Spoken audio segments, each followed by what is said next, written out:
El estudio del plan de cuentas es fundamental, ya que de una buena estructuración o de una buena categorización de las cuentas podemos tener las informaciones fundamentales para tomar decisiones. Es por eso que el plan de cuenta tiene algunos beneficios y que aquí en forma bien resumida la vamos a tratar. ¿Por qué padronizar o estandarizar las cuentas? Es para facilitar su vida o la vida del empresario, ya que fácilmente puede encontrar sus ingresos, sus gastos y determinar su ganancia. También podría usar alguna herramienta para facilitar su trabajo. Como ya le mencionamos, nosotros tenemos una herramienta en Excel que una vez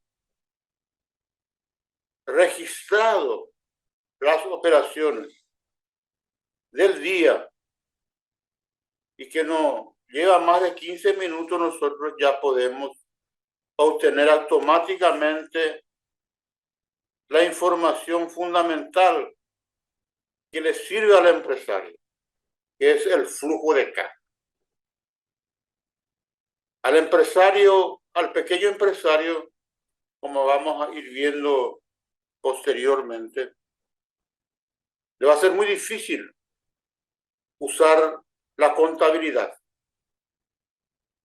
Porque la contabilidad que se aprende en la facultad, lógicamente, para su implementación exige la presencia de un contador profesional, varios funcionarios, departamentos, sistemas,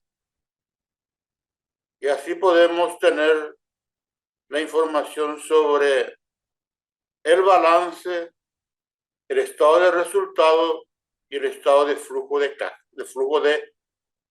nosotros le llamamos flujo de efectivo.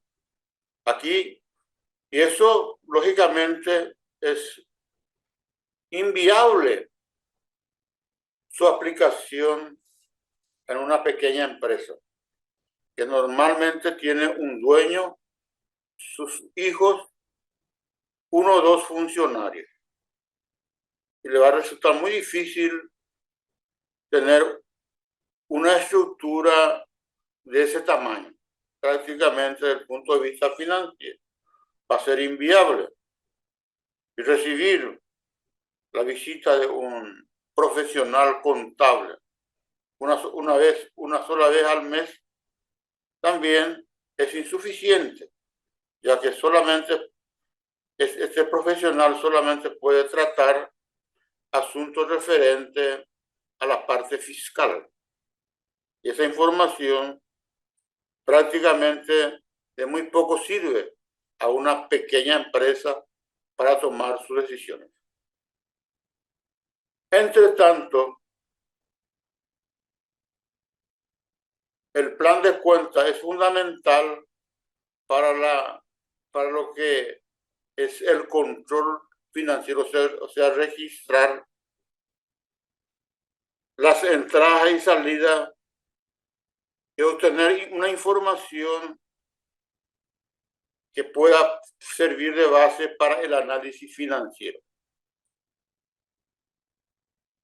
Pero existe un método correcto para clasificar el plan de cuentas. Ya que en la práctica nosotros somos muchas veces engañados, ya sea por la literatura en términos de flujo de caja o por los consultores que nos presentan una información que prácticamente nos sirve para tomar decisiones. Es ahí que el plan de cuenta debe tener una clasificación. Y esto debe seguir esta línea. Debe existir ingresos, o sea, todas las entradas de efectivo en el mes de su operación. Esto, lógicamente, debe llevar en cuenta el tipo de empresa. Una empresa comercial o una pequeña industria, su forma de registrar los ingresos va a ser muy diferente de una empresa de servicios, como sería el caso de Best Practices. Best Practices podría registrar sus ingresos llevando en cuenta los diferentes productos que ofrece al mercado, que son limitados. Sin embargo, una empresa comercial vende cientos de productos.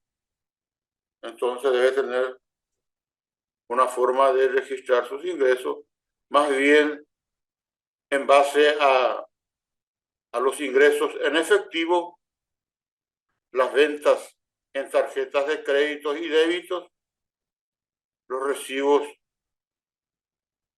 en base a cheques. Bueno, eso estamos hablando de ingreso en dinero.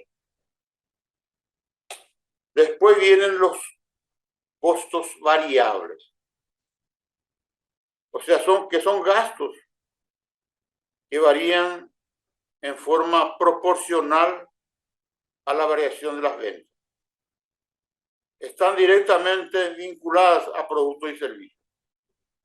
Si no vendemos, no tenemos costos variables. Si vendemos, aparecen los costos variables y cuando aumentan, estos costos variables también se incrementan en la misma proporción. Entonces es fundamental, por ejemplo, los pagos a los proveedores. En la medida en que vendamos, vamos a tener que pagar más a los proveedores. En la medida en que vendamos, debemos pagar más comisiones a los vendedores. Si utilizamos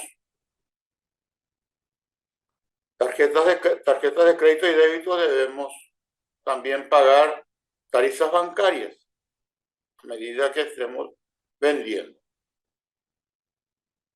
Estos son gastos, como se dice, proporcionales a las ventas, los costos variables. Después vienen los costos fijos. Estos costos fijos son gastos, pero no están vinculados directamente a las ventas. Son gastos diarios de la empresa. Muchas veces se le llama gasto de estructura de la empresa. ¿Y qué serían estos? Serían los gastos de luz, agua, teléfono, internet, salario de los empleados, los gastos administrativos y, fundamental, dentro de los salarios, el salario del socio. Eso ya fue discutido en oportunidades anteriores, que es fundamental que el socio tenga un salario similar a lo que tienen los funcionarios. Tenemos después las inversiones. También son gastos, son salidas, pero realizamos esta salida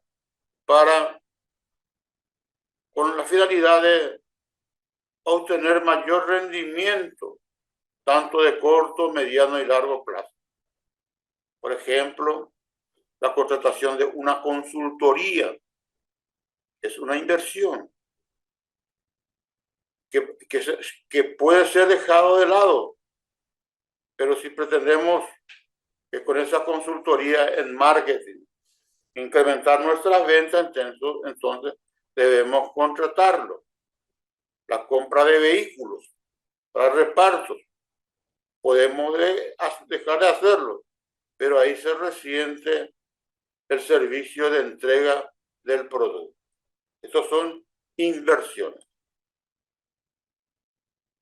Por otro lado, tenemos también lo que se llama transacciones no operativas, que no están relacionadas a las compras y ventas, pero debemos incurrir en esas entradas y salidas. Por ejemplo, cuando hablamos de entradas, tenemos el aporte de capital de los socios, un préstamo bancario obtenido, y muchas veces debemos vender algunos activos fijos en desuso para comprar un activo de mayor eficiencia. Entre las salidas, lógicamente, está el pago de dividendos, el pago de la devolución del capital y los intereses, etc. Consecuentemente, si nosotros miramos acá, tenemos dos categorías de transacciones.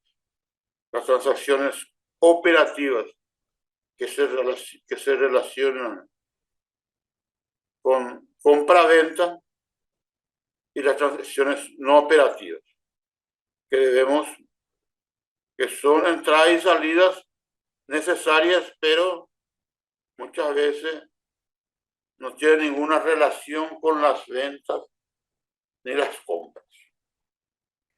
Bueno, esto es entonces la lección, tal vez la lección más importante que debemos fijar, estar consciente de.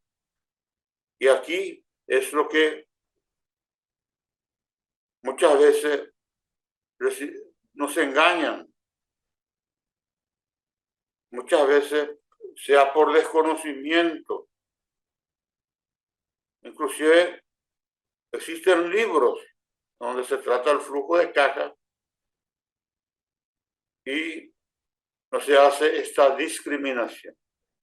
Y la información obtenida muchas veces se resume en el saldo inicial, las entradas y las salidas, por algunas discriminaciones, pero que no sirve para ver cómo está la empresa. Vamos a ver después, cuando hablamos de estructura perfecta del flujo de caja, que con una mirada nosotros podemos ver la parte crítica de la empresa. Si tenemos un buen plan de cuentas y una buena herramienta para registrar las transacciones. Gracias, señores.